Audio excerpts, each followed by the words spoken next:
Shalom jemaat Tuhan, mari kita persiapkan hati kita untuk beribadah pada hari ini.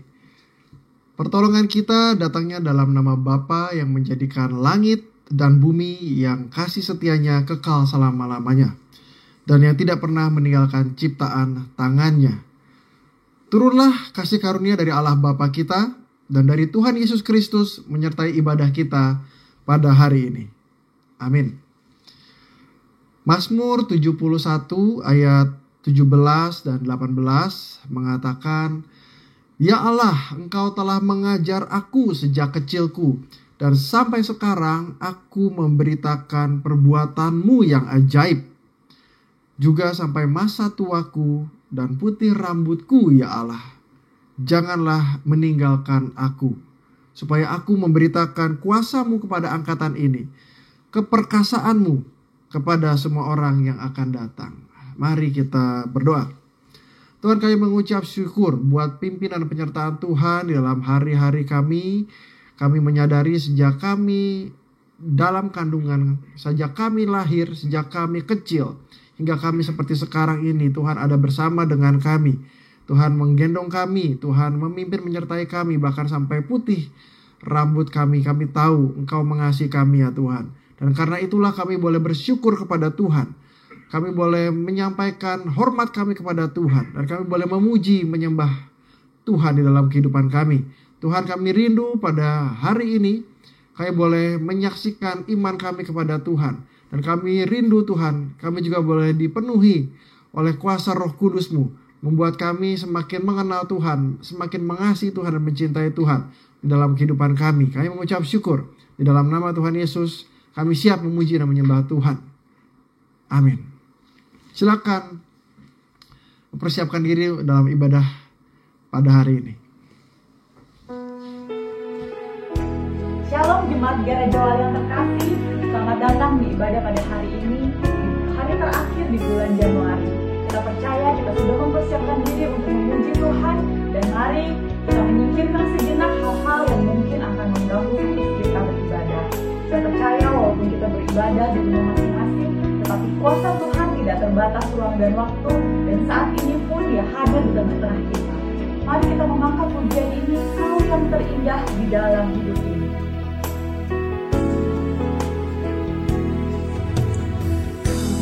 Kau yang terindah di dalam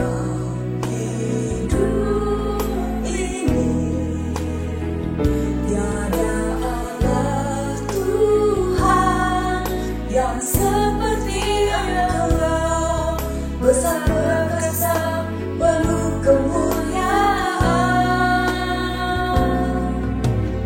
Kau yang termanis di dalam hidup ini,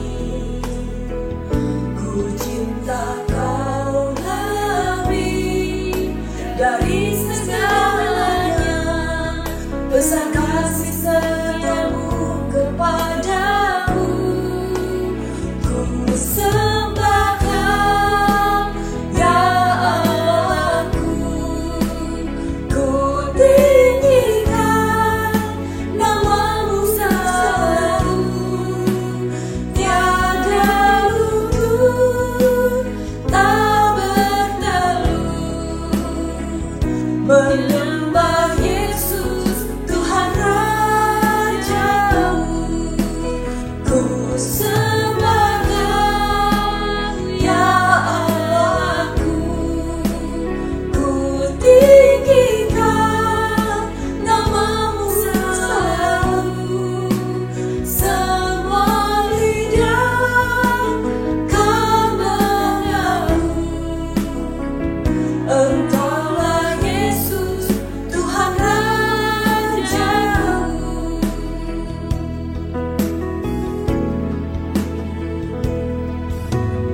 Kau yang termanis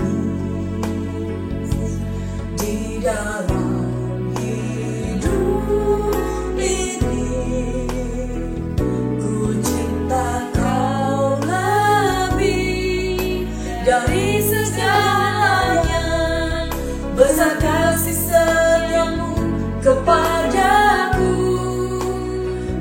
sembahkan ya Allahku, ku tinggikan namamu selalu, tiada lutut tak bertelut,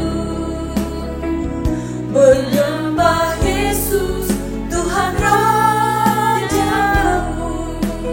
ku sembahkan ya Allahku, ku tinggikan namamu selalu, semua lidah kan mengaku Engkaulah Yesus Tuhan Rajaku.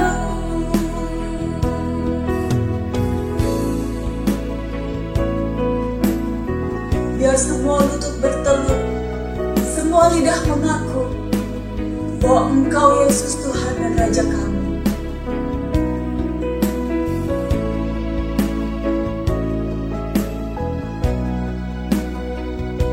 Mari jemaat Biara Jawali kita katakan bersama.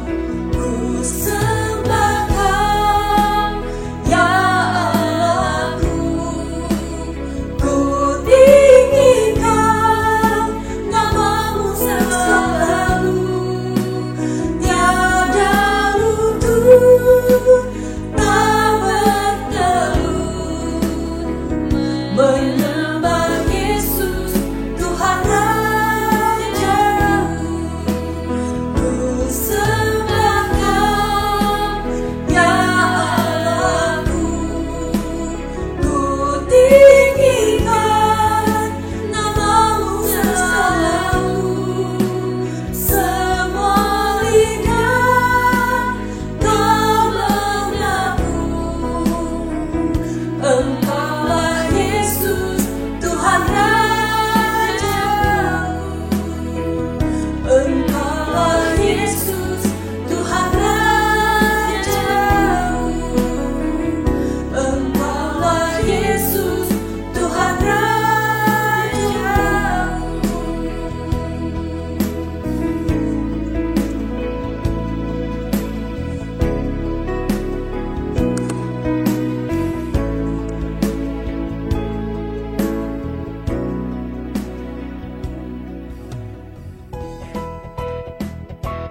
Mari Bapak Ibu kita mempersiapkan hati kita untuk mendengarkan kebenaran firman Tuhan. Firman Tuhan yang akan menguatkan kita untuk menjalani hari-hari ke depan.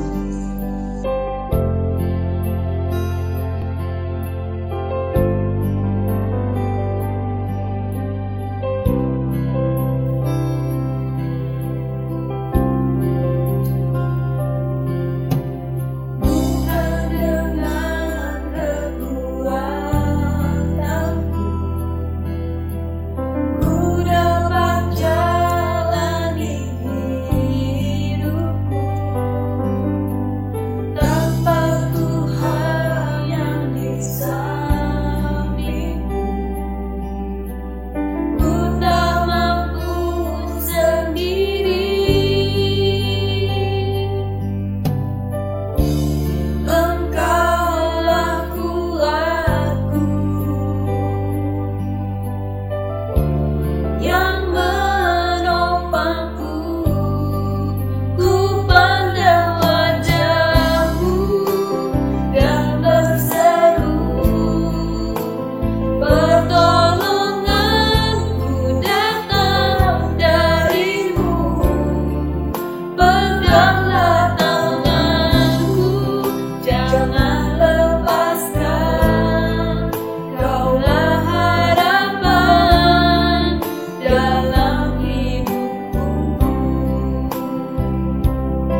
Shalom Bapak Ibu, Saudara-saudari sekalian.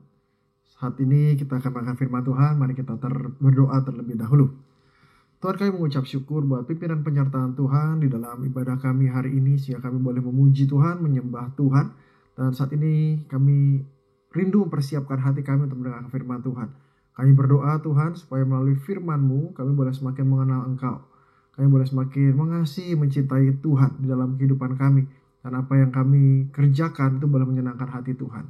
Terima kasih Tuhan. Kami mengucap syukur. Kami berdoa supaya Roh Kudus boleh menguasai hati dan pikiran kami sedemikian rupa. Sehingga apa yang kami dengar melalui pemberitaan firman pada hari ini boleh menolong kami ya Tuhan. Menjalani kehidupan kami dengan baik dan menyenangkan hati Tuhan. Terima kasih. Di dalam nama Tuhan Yesus kami berdoa. Amin. Bapak Ibu, saudara-saudari sekalian. Firman Tuhan hari ini saya ambil dari Pengkhotbah 12 ayat 1 sampai dengan 7. Ya, Pengkhotbah 12 ayat 1 sampai dengan 7. Saya akan bacakan buat Bapak Ibu, saudara-saudari sekalian. Ingatlah akan penciptamu pada masa mudamu, sebelum tiba hari-hari yang malang dan mendekat tahun-tahun yang kau katakan tak ada kesenangan bagiku di dalamnya. Sebelum matahari dan terang, bulan dan bintang-bintang menjadi gelap, dan awan-awan datang kembali sesudah hujan. Pada waktu penjaga-penjaga rumah gemetar dan orang-orang kuat membungkuk, dan perempuan-perempuan penggiling berhenti karena berkurang jumlahnya. Dan yang melihat dari jendela semuanya menjadi kabur. Dan pintu-pintu di tepi jalan tertutup, dan bunyi penggilingan menjadi lemah. Dan suara menjadi seperti kicauan burung, dan semua penyanyi perempuan tunduk. Juga orang menjadi takut tinggi dan ketakutan ada di jalan. Pohon badam berbunga, belalang menyeret dirinya dengan susah payah, dan nafsu makan tak dapat dibangkitkan lagi. Karena manusia pergi ke rumahnya yang kekal, dan peratap-peratap berkeliaran di jalan. Sebelum rantai perak diputuskan dan pelita emas dipecahkan, sebelum tempayan dihancurkan dekat mata air, dan roda timba dirusakkan di atas sumur. Dan debu kembali menjadi tanah seperti semula, dan roh kembali kepada Allah yang mengaruniakannya. Ya, sedemikian jauh pembacaan firman Tuhan. Berbahagialah setiap kita yang mendengarkannya, merenungkannya, dan melakukannya. Nah, Bapak Ibu dan saudara-saudari, sebelum kita membahas ayat firman Tuhan yang kita baca, ya, saya ingin setiap kita mendengarkan ada sebuah narasi, ya, video klip narasi dari para pemuda dan pemudi Gereja Isa Al-Masih Raja Wali. Ya, saya persilakan tim multimedia untuk memasukkannya setelah ini. Angkatan yang gak pantas buat lulus. Banyak orang yang menyebut aku dan teman-teman seangkatanku seperti itu. Memang banyak yang tidak jujur saat mengerjakan ujian secara online. Tapi, apa harus aku dan teman-teman seangkatanku disebut seperti itu? Aku berusaha belajar dengan sungguh-sungguh dan mengerjakan ujian dengan jujur, walau banyak sekali godaan. Banyak orang yang bilang aku harusnya bersyukur karena semuanya menjadi mudah. Tapi, kayaknya gak semudah itu deh. Kami belajar 3 tahun, tapi kami tidak dapat kenangan wisuda bareng-bareng. Rasa semangat untuk memasuki jenjang kuliah berubah menjadi rasa cemas karena harus kuliah online. Tuhan, kalau Tuhan punya rencana untuk masa depanku, apa harus rencana yang kayak gini? Kehilangan adalah sebuah peristiwa yang gue alami di tahun 2020. Kehilangan kebebasan, kehilangan semangat, kehilangan rasa damai, dan juga kehilangan sesosok ayah. Gue gak pernah menyangka gue harus mengalami kehilangan di masa pandemik ini. Bahkan di hari-hari terakhir papa, selama dia kesakitan, gue gak bisa ketemu karena dia harus isolasi. Dia harus sendiri. Akhirnya, ya papa pergi, ngelepasin semua rasa sakit yang dialamin. Saat berduka, orang-orang juga takut dan gak bisa bertemu dengan gua. Rasa duka campur rasa sepi. Kamar ini, rumah ini terasa kosong. Hari-hari gue juga kosong. Tuhan, apa gua harus mengalami ini semua? Kenapa harus gua, Tuhan? Menjalani hidup sendiri pas pandemi aja udah susah. Ini saya juga harus menanggung hidup orang-orang lain yang bekerja di bawah saya. Usaha yang selama ini udah saya bangun dan usahain banget, sekarang harus berhenti. Tahun-tahun yang lalu, sekarang semua hilang dalam sekejap. Bahkan saya sendiri juga mengalami terpapar sakitnya. Udah hampir setahun pandemi ini berlangsung, dan gak ada yang tahu pasti kapan berakhirnya. Tuhan tahu kan saya khawatir. Tuhan tahu kan beban saya. Tuhan di mana? Bapak Ibu, kita baru saja melihat sebuah klip narasi yang digambarkan ya oleh para pemuda-pemudi kita, dan mereka cerita bahwa mereka menyadari dalam kehidupannya ada hal-hal yang tidak mudah gitu ya. Apalagi masa pandemi ini menjadi sebuah hal yang setiap orang bergumul, secara khusus 3 orang pemuda-pemudi kita ya. Dan kalau kita lihat secara jujur, ada hal-hal yang terlihat pesimis di dalam memandang hari depan gitu ya. Nah, sehingga saya berpikir gitu ya, apa yang kita pernah baca gitu bahwa pemuda yang katanya kekuatannya seperti Raja Wali, berlari dan tidak menjadi lesu, berjalan tidak menjadi lelah. Tapi sebetulnya pada saat mengalami kondisi krisis, itu ada rasa pesimis juga yang merasuk ke dalam jiwa mereka, ke dalam jiwa setiap kita. Ya, sehingga tidak heran kalau akhirnya kita bisa berpikir, di mana Tuhan? Apa yang dia sedang kerjakan sekarang? Apalagi pengkhotbah bilang sia-sia, semuanya sia-sia, kata pengkhotbah. Jadi sesuai tema kita gitu ya, pemuda yang ingat Tuhan, ingat penciptanya ya pada masa mudanya. Ngapain? Pertanyaannya adalah, jadi ngapain di masa muda itu kita ingat Tuhan kalau tahu ujung-ujungnya itu juga berat gitu ya. Mau ingat Tuhan di usia muda atau di usia tua di mana kita menjadi renta, jadi berat, kok rasanya nggak terlalu ada perbedaannya ya. Ngapain mengingat Tuhan di masa muda? Nah, makanya Bapak Ibu, saudara-saudari, nggak heran ya kita sering banget dengar pemuda itu bisa berpikir, mumpung masih muda nih, saya mau coba semuanya gitu ya. Nikmati hidup, yang penting happy ya. Muda happy, tua kaya raya, mati masuk surga. Kita kayaknya seringlah dengar hal seperti itu. Nah, artinya memang kita harus jujur ya. Sebetulnya usia muda itu usia yang rentan, usia di mana orang bukan hanya mencari jati diri, tapi mencari kenikmatan hidup, mengeksplor dirinya, mengeksplor lingkungannya, mencoba membangun relasi kemana-kemana gitu ya. Sehingga pada dasarnya, kalau bisa para pemuda itu nggak usah ingat sama sang penciptanya. Mereka nggak mau lah lagi bisnis, deal sama seseorang, sama pejabat. Lalu ingat, Tuhan ngomong sesuatu, waduh bisa berat bawaannya gitu ya. Jadi kalau bisa, ya, kemungkinan besar pemuda-pemudi pada umumnya, mereka kalau bisa nggak ingat sama penciptanya gitu ya. Mereka ingin menikmati kehidupannya. Mereka ingin mengalami pengalaman semaksimal mungkin di dalam dunia ini, menunjukkan apa yang dia mampu, apa yang dia raih di usia begitu muda. Bayangkan betapa bangganya. Ya, sehingga kalau kita lihat zaman sekarang banyak pemuda yang melakukan pansos gitu ya, atau remaja pun melakukan pansos. Apa itu pansos? Panjat sosial. Supaya apa? Supaya dia dikenal di dunia maya. Dan tidak sedikit yang melakukan hal-hal seperti itu. Dan banyak hal-hal yang inappropriate. Gimana caranya supaya terkenal gitu ya? Bikin adegan-adegan tertentu yang kesannya wah gitu, atau membuli orang gitu ya, sehingga orang bisa tertawa lalu dia jadi viral gitu ya. Dia rekam dirinya atau menunjukkan kekayaannya as if dia lebih better daripada orang lain, daripada kebanyakan orang. Dan dia senang banget ada orang yang mengejar dia, mengikuti dia. Ya, sehingga value-nya itu yang penting adalah fun, ya, uang, fun, fame and follower itu. Fun, fame and follower itu jadi suatu hal yang penting bagi pemuda. Ya, sedangkan kalau faith, friendship, fidelity atau kesetiaan, ya, iman, persahabatan, kesetiaan, nanti sajalah kalau udah tua kita akan mendapatkan itu semua. Seringkali itu yang muncul.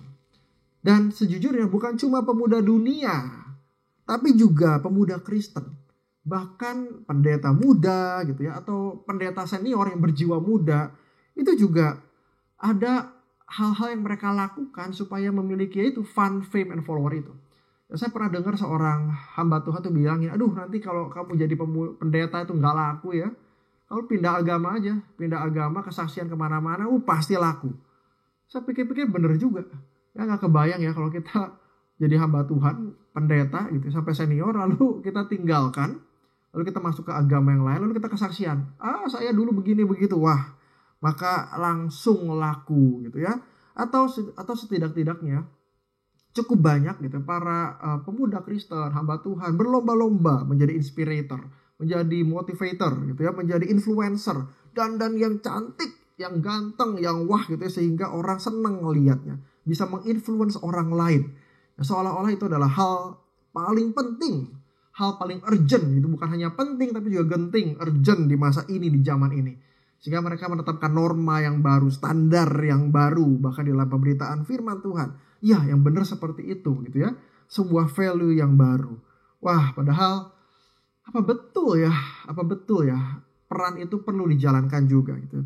Dan bukan hanya para pemuda di dunia, pemuda Kristen memang sebetulnya dari zaman dulu gitu ya. Firman Tuhan dalam Alkitab juga mencatat itu, menemukan pemuda-pemuda yang berlaku aneh, berlaku beringasan gitu ya, bahkan inappropriate gitu atau nggak pantas, dan itu terekam di dalam sejarah kitab suci.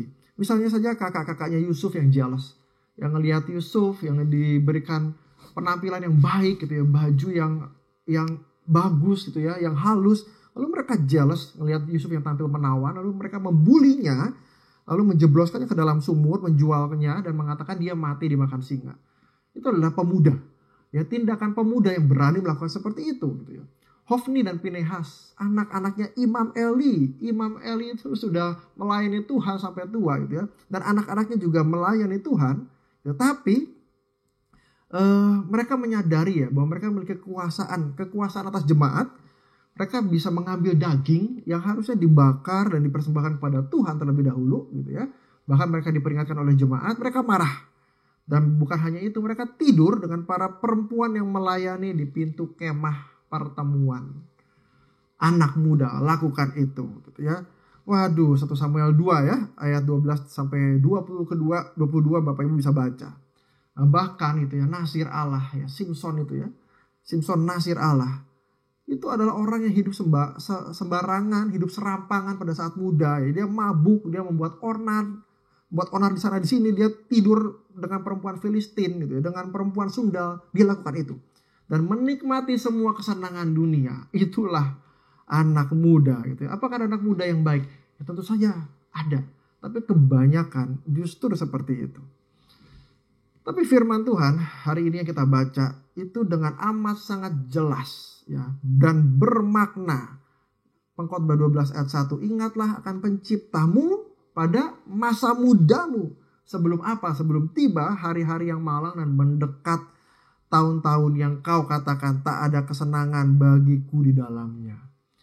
Jadi justru dengan pengalamannya pengkhotbah ya, yang diduga Salomo itu ya, pengkhotbah tahu persis ya. Pengkhotbah udah merasakan ini dan itu, bukan hanya teori, tapi menikmati semua kesenangan hidup. Tapi di dalam hidupnya, di dalam pemikiran yang mendalam, di dalam setiap perjalanan journey dan pengalamannya, dia tahu ada hal-hal yang tidak bisa dihindari dalam hidup. Dia tahu ada 3 hal yang tidak bisa dihindari dalam hidup. Masalah, setiap orang akan punya masalah, mau kita muda atau tua ya. Yang kedua, kita akan menua, meskipun kita kuat gitu ya, sehat, tapi kita akan menua gitu. Yang ketiga tuh mati. Ya, saya menyadari nih, saya 10 tahun, 20 tahun lalu dengan kondisi sekarang beda. Hasil lab ngecek beda gitu ya. Kolesterol tinggi banget gitu ya, asam urat tinggi padahal tadinya nggak ada. Nah, itu kondisi yang terjadi, masalah, menua, dan mati pasti. Dan karena itu dari sini pengkhotbah yang sudah menjalani hidupnya dengan penuh sukacita, mungkin penuh sensualitas gitu ya.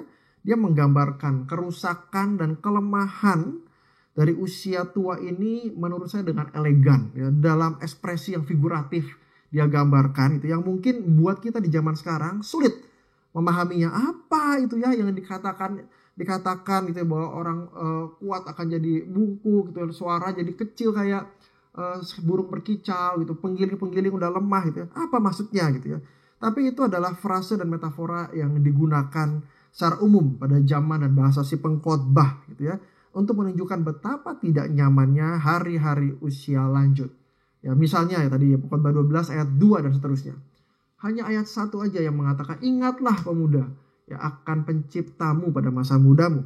Tapi setelah itu ayat 2 sampai 7 dan seterusnya, dia mengatakan bahwa kamu nanti itu akan menjadi lamur. Ya. Matamu akan tua, gak bisa lihat terang, apalagi gelap. Itu ayat 2 bilang begitu gitu ya. Ayat 2 dan 3. Lalu sampai kamu lemah gak berdaya karena tua. Sampai telinga kamu pun rada-rada budek ya, kalau saya mau bahasakan dalam bahasa sekarang. Dan sulit mendengarkan hal-hal yang indah seperti nyanyian merdu ayat 4 dan 5. Lalu dilanjutkan lagi, takut tinggi ya, jadi penakut. Gak berani pergi kemana-mana sendiri ya. Ke tempat tinggi juga takut ayat 6. Dan sampai roh terpisah dari tubuhnya. Dan tubuh kembali menjadi debu dan tanah ya, asal kita diciptakan. Dan roh kembali kepada sang pencipta, sang pemilik ayat 7. Itu yang sedang dikatakan oleh oleh pengkhotbah gitu ya, bahwa setiap kita manusia akan memiliki masalah, menua dan mati. Itu adalah miliknya manusia. Jadi pertanyaannya harus gimana? Harus gimana? Ya, dari semua pengalaman hidupnya dan di akhir perkataan hikmat yang pengkhotbah berikan, sekali lagi dia mengatakan, ingat akan penciptamu pada masa mudamu, sebelum tiba hari-hari yang malang dan mendekat tahun-tahun yang kau katakan, tak ada kesenangan bagiku di dalamnya, seperti yang barusan kita lihat, kita dengarkan dari pemaparan firman.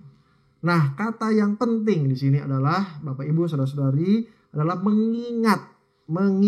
Ingatlah akan penciptamu. Penting sekali kata ingat atau zakar di dalam bahasa Ibraninya. Nah, artinya apa?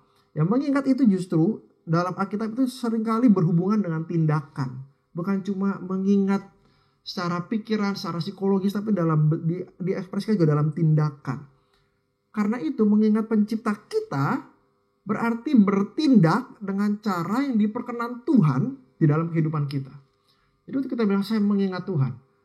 Itu konsekuensinya adalah bertindak dengan cara yang diperkenan Tuhan dalam kehidupan kita ini. Ya, Tuhan memberikan kita hidup dan kesempatan. Semuanya itu untuk maksud dan tujuan Tuhan dipergunakan. Semuanya harus dipergunakan seperti maksud dan tujuan Tuhan menciptakan kita. Nah, sehingga jangan sampai waktunya tiba kita tidak bisa berbuat apa-apa lagi. Nah, harus seperti itu, bertindak. Tapi mengingat bertindak di sini itu nggak mungkin kita sendiri yang lakukan. Tadi seperti yang saya bilang, kita tuh sebenarnya nggak kepengen mengingat. Dan bayangkan kalau kita setiap saat kita jalan ingat Tuhan, mau makan ingat Tuhan, mau ketemu orang ingat Tuhan, mau ke kamar mandi ingat Tuhan gitu. Wah, kita jadi paranoid itu. Aduh, Tuhan di mana-mana, serem banget mau ngapa-ngapain. Bukan itu, karena memang manusia tidak mampu melakukan itu. Jadi mengingat di sini ini tidak bisa tidak. Ini harus dilakukan oleh Roh Kudus. Pertolongan Roh Kudus di dalam hidup kita. Kalau tidak ada Roh Kudus, tidak mungkin manusia punya kemauan, punya keinginan, punya kerinduan, dan punya kemampuan mengingat Tuhan. Ya, artinya mengingat Tuhan itu melakukan hal-hal yang diperkenan Tuhan. Tidak mungkin manusia bisa lakukan itu. Kecuali karena Roh Kudus. Ya. Karena apalagi kalau karena dia muda atau dia baik-baik saja, kemungkinan besar orang tidak mau mengingat Tuhan gitu ya. Saya ingat ada seorang pemuda gitu ya, pemuda Kristen, dia datang sama saya cerita gitu ya. Oh, saya udah tidur sama banyak orang. Oh, why not? Itu happy, having fun. Dan dia hitung, Bapak Ibu boleh percaya boleh tidak, 90 perempuan dia tidur. Ya, dia tahu, dia take note 90. Tapi ternyata dia punya planning sampai 100. Ternyata sebelum 100 ada satu wanita yang dia tiduri itu hamil. Nah, saat itulah dia datang. Aduh, saya mau bertobat. Setelah ada krisis, setelah ada masalah, setelah ada problem, lalu hamil gitu ya, lalu bukan punya anak, lalu saya mau bertobat. Gimana caranya nih kok sampai begitu? Wah, saya tuh punya kejiwaan apa ya gitu ya. Mencari tahu, siapa tahu itu bukan salah saya sendiri, tapi ada kejiwaan dalam diri yang terus-menerus mendorong seperti itu. Well, somehow kita bisa mengingat Tuhan itu ya. bukan karena kondisi yang baik, harus ada kondisi yang krisis. Kecuali apa? Kecuali ada Roh Kudus. Kita bisa mengingat Tuhan dengan baik. Kalau kita mengenal Tuhan, kita mencintai Tuhan, kita mengenakan manusia baru yang telah diciptakan menurut kehendak Tuhan. Di dalam kebenarannya, di dalam kekudusannya, kita diberikan manusia baru itu karena anugerahnya gitu. Maka kita gitu, pemuda yang mengingat Tuhan adalah pemuda yang tahu. Dia bisa mampu melakukan itu bukan karena dirinya, tapi karena Tuhan. Dia bisa melakukannya karena dia diselamatkan. Dan setelah dia diselamatkan, dia mampu memilih untuk mengikuti jalan Tuhan dan melayaninya. Jadi termasuk ada orang yang baik, katakanlah saya baik gitu ya, saya dilahirkan di keluarga yang baik, orang tua saya baik, saya hidupnya baik gitu ya. Itu juga sia-sia. Itu sia-sia. Kenapa? Karena itu hanya existential goodness. Seolah-olah baik karena memang saya kebetulan dibesarkan dari keluarga yang baik gitu ya. Tapi yang dimaksud mengingat Tuhan ini adalah suatu hal yang ontological, di luar pemikiran kita, di luar hal yang kita pikir gak mungkin atau sebenarnya di luar kebiasaan itu. Sesuatu hal yang Roh Kudus berperan dalam kehidupan kita sehingga kita tuh rela untuk working out salvation, untuk mengerjakan keselamatan yang sudah Tuhan berikan dan kasih yang Tuhan berikan, kita hidupi itu. Kita berikan itu buat Tuhan. Nah, itu mengingat Tuhan. Itu yang dimaksud pengkhotbah. Bagaimana kita mengingat, mencintai Tuhan dalam kehidupan kita karena Tuhan terlebih dulu mengingat kita, mengasihi, mencintai, menyelamatkan kita selagi kita masih berdosa. Itu yang pengkhotbah masuk. Tapi yang kedua, pengkhotbah juga mengatakan bertindak selagi ada waktu. Artinya kehidupan kita pasti dibatasi oleh waktu. Gak mungkin enggak. Dan pengkhotbah bilang gitu ya, penjaga-penjaga rumah gemetar. Orang-orang kuat membungkuk. Dan perempuan-perempuan penggiling berhenti karena berkurang jumlahnya. Dan yang melihat dari jendela semuanya menjadi kabur. Artinya orang akan kekuatannya hilang. Banyak orang yang mati. Banyak orang yang menua. Banyak orang yang meratap di jalan gitu. Ini adalah lukisan yang jelas banget tentang manusia yang mulai rentak. Tangan kakinya gemetar. Ya, lemah semuanya gak bisa berfungsi seperti sedia kala. Mungkin ada giginya masih ada tapi berkurang banyak. Gitu. Matanya semakin kabur. Dan ini adalah kondisi yang tidak memadai lagi untuk berbuat sesuatu untuk Tuhan. Bapak Ibu, saya tuh punya emak umur 95 tahun. Emak yakin, namanya aja yakin. Ya, gimana orangnya gak yakin. Emak yakin gitu ya. Dia luar biasa melayani Tuhan. Salah satu alasan terbesar saya mau melayani Tuhan, menjadi hamba Tuhan, karena emak saya itu selalu mendoakan dan mengatakan bahasa kecil saya gitu ya, kita ini udah diselamatkan Tuhan, kita cuma bisa berterima kasih hanya dengan melayaninya. Dan emak tuh melayani Tuhan sampai umur 80 tahun dia jatuh gitu ya, umur 88 tahun hampir meninggal gitu ya, tapi terus melayani Tuhan sampai suatu saat sekarang ini umur 95. Kalau kami ke Bandung itu ya, emak keluar dari kamar aja kadang-kadang tuh kita senang banget kalau emak bisa lakukan itu, keluar dari kamar. Ya mungkin saya cerita ini emak juga mendengarkan itu ya. Artinya emak itu udah sampai batas kekuatannya. Betapa dia mengasihi Tuhan, mencintai Tuhan, berdoa buat orang sampai 7 jam. Lalu kunjungan kemana-mana. Tapi ada batasnya. Sehingga emak ini sekarang lebih banyak beristirahat. Dan puji Tuhan emak diberikan kesehatan baik. Tapi yang saya maksud ada batas waktunya. Kita mau mengasihi Tuhan, mau melayani Tuhan, ada batas waktunya. Tuhan berikan umur panjang, iya. Tapi ada batas waktunya. Nah, waktu kita melayani Tuhan dari usia muda, pemuda itu dikatakan, ingatlah penciptamu selagi kamu muda, lakukan apa saja waktu kamu punya segala sesuatunya. Jangan buang-buang hidupmu. Artinya semua itu sia-sia kecuali tujuan melayani Tuhan. Ya, tujuan dari segala aktivitas kita adalah untuk Tuhan dan kerajaannya. Gitu. God center. God itu number one seolah-olah gitu ya. Tapi yang saya maksud bukan number one seperti ranking 1, 2, 3, 4. Bukan. Melayani Tuhan, God center itu seperti dart. Bapak Ibu, kalau Bapak Ibu pernah ngelihat dart ya, kita tembak ke tengah. Jadi dari semua ujung, itu ujung paling tengah itu yang merah itu yang paling penting. Artinya God center. Jadi bukan nomor 1. Saya melayani Tuhan dulu. Nomor 2, keluarga. Nomor 3 itu teman atau pelayanan dan seterusnya. Bukan. Itu adalah ranking 1, 2, 3, 4. Melayani Tuhan, itu Tuhan di center. Ya, kamu melayani keluargamu itu untuk Tuhan. Kamu melayani di gereja, main musik, solider, singer itu untuk Tuhan.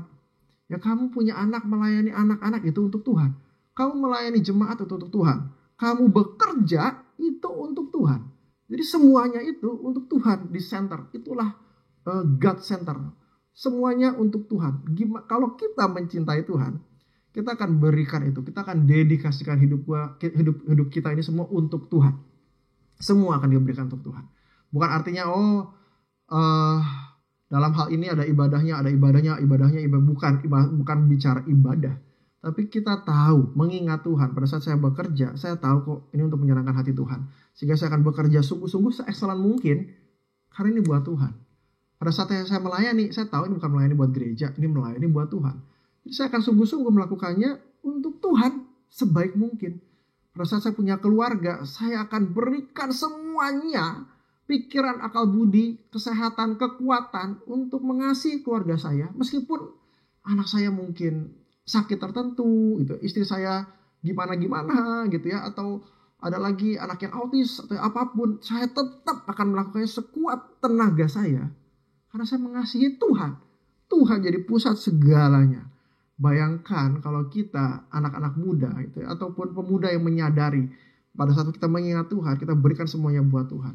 Bagaimana hidup kita tidak akan luar biasa, dan bagaimana Tuhan tidak memakai kita jadi anak-anak seperti Raja Wali, panah di tangan pahlawan yang betul-betul Tuhan berikan kekuatan dan kemampuannya untuk menjadi berkat hingga masa tua kita. Kita menjadi tua, kita rambutnya itu sudah putih, tapi kita punya integritas, kita punya kekuatan, kita punya kebahagiaan bahwa kita pakai hidup kita menyenangkan Tuhan. Dan pada saat kita punya anak, kita punya cucu, kita bisa mengimpartasikan iman kita kepada mereka. Dan mereka menjadi anak-anak yang mengasihi Tuhan, mencintai Tuhan. Persis seperti kita.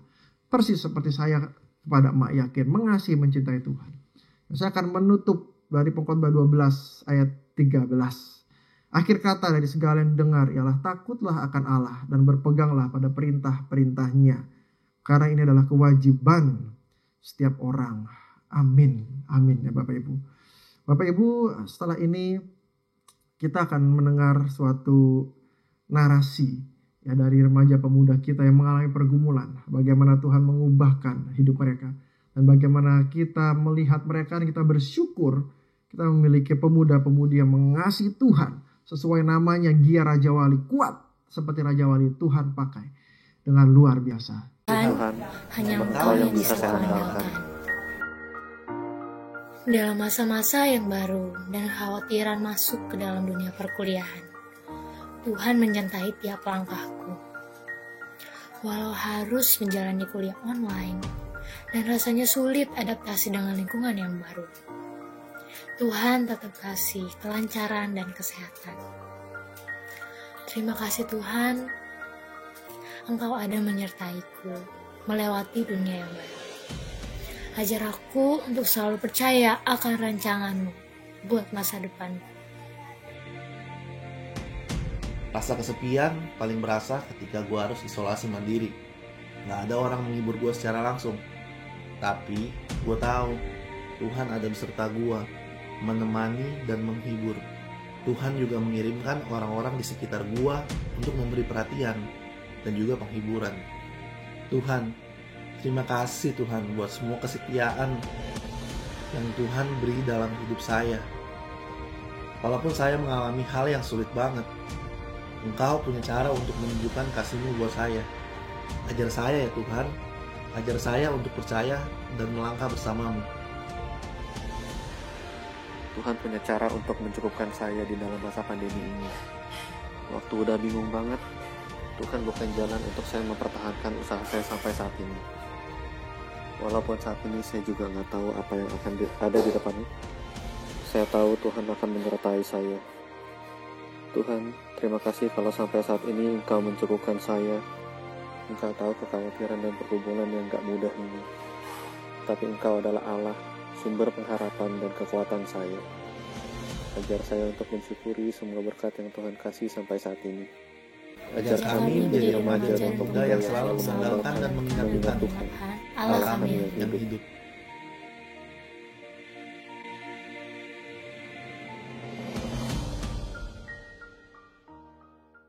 Saya berdoa setiap kita juga menjadi pribadi-pribadi yang mengasihi Tuhan seperti itu dan membentuk anak-anak muda kita semakin hari semakin kuat mencintai Tuhan, mengasihi Tuhan, dan betul-betul nama Tuhan dipermuliakan melalui kehidupannya. Mari kita berdoa. Tuhan, ajar kami menjadi pribadi yang selalu mengandalkan Tuhan, mengingat Tuhan sejak kami masih muda. Tuhan, tolong supaya kami boleh mendedikasikan kehidupan kami kepada Tuhan. Karena kami tahu hidup kami terbatas waktu, dan kami tahu yang indah, yang mulia, yang berkenan, yang suci adalah mengasihi Tuhan, melayani Tuhan dalam kehidupan kami sehari-hari. Tuhan, kami berdoa Tuhan supaya di dalam kehidupan kami, baik kami di tengah-tengah keluarga, dalam kami membangun relasi bisnis, ataupun kami dalam pekerjaan, ataupun bahkan dalam sekolah, kuliah, dan melakukan berbagai macam hal aktivitas, biar semuanya kami tahu, kami dedikasikan untuk Tuhan. Sehingga kami tahu Tuhan disenangkan, dan kami juga boleh dipakai terus-menerus untuk kemuliaan Tuhan sampai tua. Tuhan menggendong kami, dan kami berbahagia karena Engkau Allah yang mengasihi kami telah kami layani dengan sebaik mungkin. Mulialah nama-Mu ya Tuhan, mulialah nama-Mu. Kami mengucap syukur, kami serahkan firman ini ke dalam tangan Tuhan. Kami berdoa supaya setiap kami boleh terus-menerus diingatkan akan firman ini, dan setiap kami boleh dipimpin oleh Roh Kudus dalam mengerjakannya, dalam merenungkannya, dan melakukannya dalam kehidupan kami sehari-hari. Di dalam nama Tuhan Yesus Kristus, kami berdoa dan mengucap syukur. Haleluya. Amin. Shalom Jemaat Gereja Isa Al-Masih Raja Wali yang terkasih. Kami dari Si Diakonia sangat bersyukur kepada Tuhan yang sudah mencukupkan kebutuhan kami selama ini. Kami berterima kasih juga kepada majelis dan jemaat yang sudah mendukung pelayanan kami. Di minggu terakhir bulan Diakonia ini, kami ingin men-sharingkan pelayanan kami di masa pandemi. Yang pertama berupa santunan berupa sembako bagi para single parent dan anggota yang membutuhkan. Itu ada berjumlah sekitar 40 keluarga, dan masing-masing sembako yang kami berikan seharga 150.000 per keluarga. Dan kebutuhan setiap bulan adalah 40 paket seharga 6 juta rupiah. Dan dari subsidi majelis kami terima sebesar 1.500.000 rupiah. Jadi yang diperlukan lagi sekitar 4.500.000 rupiah. Kedua, santunan berupa uang kos untuk 2 orang janda sebesar 1.350.000 rupiah. Tunjangan 1 anak yatim warga Pademangan sebesar 500.000 rupiah. Semua ini sudah disubsidi oleh majelis. Yang ketiga, beasiswa. Dari Gereja Isa Al-Masih Raja Wali ada 19 orang dari tingkat TK sampai mahasiswa. TPI Bogor ada 14 orang dari SD sampai SMP. TPI Ajang ada 2 orang mahasiswa. Nah, kebutuhan setiap bulan untuk beasiswa ini sebesar 12.400.000 rupiah. Subsidi majelis 4.150.000 rupiah. Dari sahabat diakonia 8.250.000 rupiah. Jadi total untuk beasiswa adalah 12.400.000 rupiah, dan ini sudah tercukupi setiap bulan. Nah, di pergumulan kami di masa pandemi ini, kami ingin menyediakan 40 paket sembako setiap bulan. Dana yang dibutuhkan adalah 4.500.000 rupiah. Dan ada kebutuhan beasiswa dari 2 anak sebesar 750.000 rupiah. Jika ada di antara anggota jemaat yang ingin berbagi, dapat menghubungi Ibu Vera. Sekian, terima kasih. Bapak Ibu, saudara-saudari, kita bersyukur atas persembahan yang diberikan. Ya, mari kita berdoa buat persembahan dan juga doa syafaat. Tuhan, kami mengucap syukur buat berkat Tuhan atas hidup kami, sehingga kami juga boleh mengembalikan sebagian berkat itu kepada Tuhan. Dan kami menyadari ya Tuhan, bahwa berkat yang kami terima sebetulnya sepenuhnya milik Tuhan. Dan kami diberikan tugas sebagai penata layan. Dan apa yang kami berikan merupakan keistimewaan. Kami masih boleh diberikan kemampuan pada saat ini untuk memberikan berkat itu kembali kepada Tuhan. Sehingga kami percaya hal tersebut dapat dipakai untuk pelebaran kerajaan Tuhan di bumi ini. Dan nama Tuhan dipermuliakan. Terima kasih Tuhan, kami mengucap syukur. Tuhan, kami juga berdoa bagi kondisi bangsa dan negara kami yang saat ini kami hidupi. Kami tahu Tuhan, setiap kami masih mengalami pandemi dan masih banyak jumlah korban yang positif yang semakin lama semakin meningkat ya Tuhan.